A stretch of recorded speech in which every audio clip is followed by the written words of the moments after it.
Governance is about power. Governance is the structure within a system, such as a protected area, that organizes or defines decision-making power and processes. It refers to how power is exercised and which are the social actors who can have a say and influence the final decision.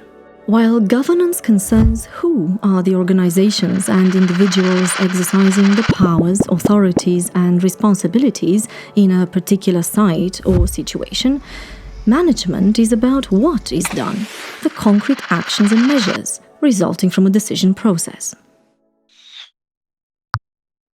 4 broad governance types can be distinguished depending on the key actors holding authority and responsibility for the main management decisions in protected areas.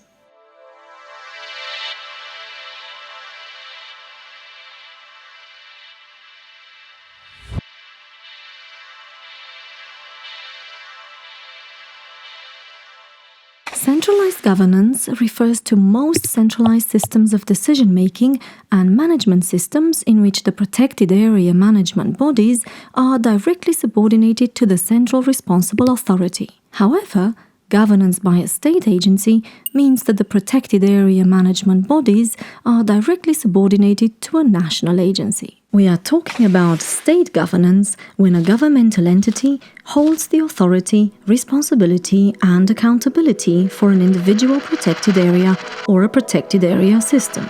This entity has the responsibility and power to establish and implement the conservation objectives and measures. While the decision-making power is centralized by the state authorities, the management tasks, such as management planning or implementation, can be delegated to other state or non-governmental organizations. We are talking about delegated management when the responsible authorities delegate protected area management responsibility to other public or private entities.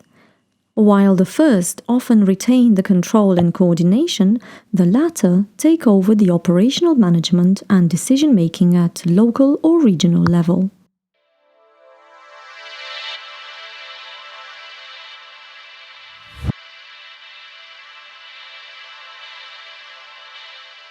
Shared governance means that a number of governmental and non-governmental actors, which are formally or informally entitled, jointly run the protected area authority and share responsibility.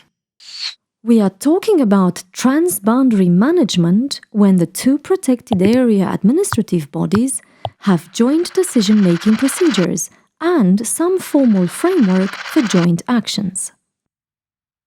Collaborative management means that multi-stakeholder bodies exist and have a permanent role or responsibility in the management of a protected area. Fully joint management of shared governance takes place when various actors are included in a governing body holding the authority and responsibility for the protected area management.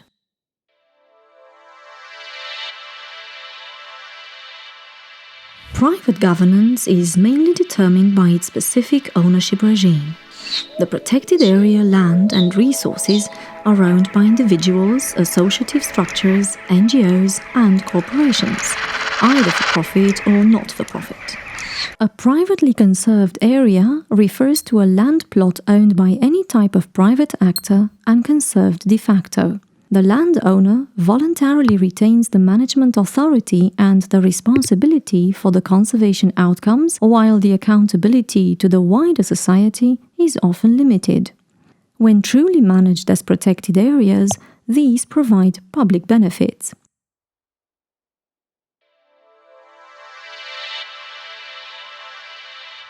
Governance by indigenous peoples and local communities takes place when the authority and responsibility for a protected area management rests with the communities and are expressed through various forms of customary or legal, formal or informal institutions and rules.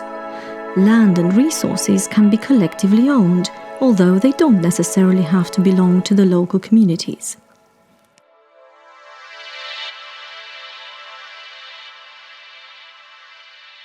The principle of legitimacy and voice looks to the social dialogue and collective agreements on protected area management objectives and strategies on the basis of freedom of association and speech, with no discrimination related to gender, ethnicity, lifestyle, cultural values, or other characteristics.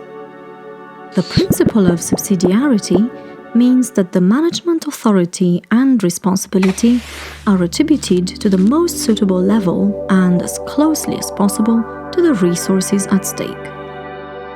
The principle of accountability implies that there are clearly demarcated lines of responsibility for the different entities involved in the decision-making process and management. It also ensures adequate reporting and answerability to all stakeholders about the fulfillment of their responsibility. The principle of performance is defined as being effective in conserving biodiversity and achieving the other objectives of the protected area whilst considering the concerns of stakeholders.